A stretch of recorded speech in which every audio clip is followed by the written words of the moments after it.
In 1886, the British art world shuddered at the sudden fall of Richard Dadd. A prodigy who once stood alongside greats like David Roberts, Dadd broke during a transformative journey across the Middle East.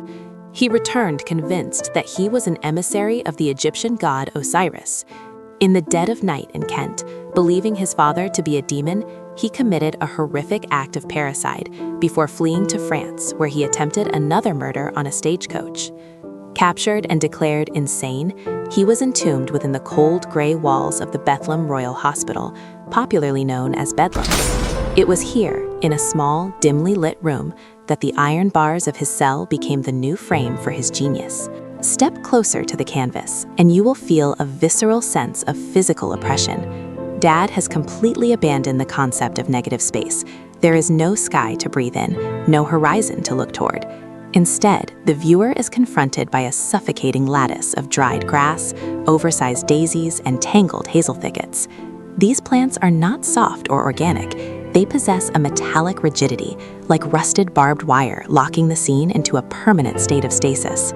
Dadd employed an agonizingly slow stippling technique, layering paint in microscopic dots that give the surface a strange three-dimensional texture. It feels less like a traditional painting and more like a cursed miniature bas-relief. Every square inch is packed with information, demanding that the eye never rests, forcing us to share in the painter's hyper-fixated, manic state of mind. Look at the inhabitants of this thicket. These are not the whimsical winged creatures of Disney. They are unsettling, earthy, and distinctly grotesque. At the center stands the feller himself, a muscular figure in a leather jerkin, his stone axe frozen at the apex of its swing.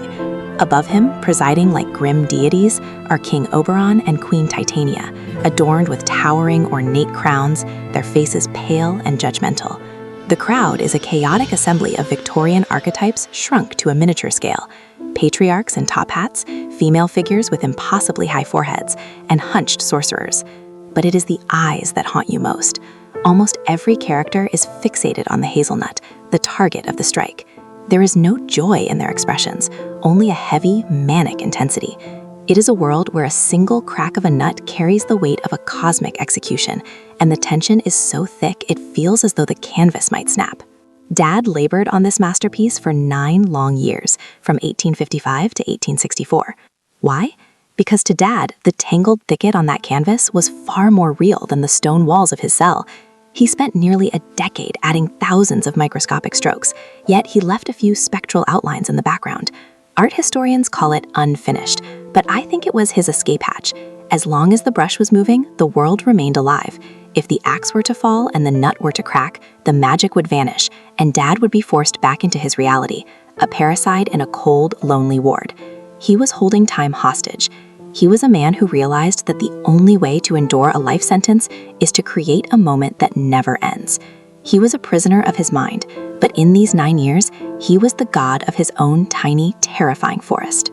Richard Dadd eventually died in solitude within the walls of Broadmoor Hospital, a ghost forgotten by the world he once charmed.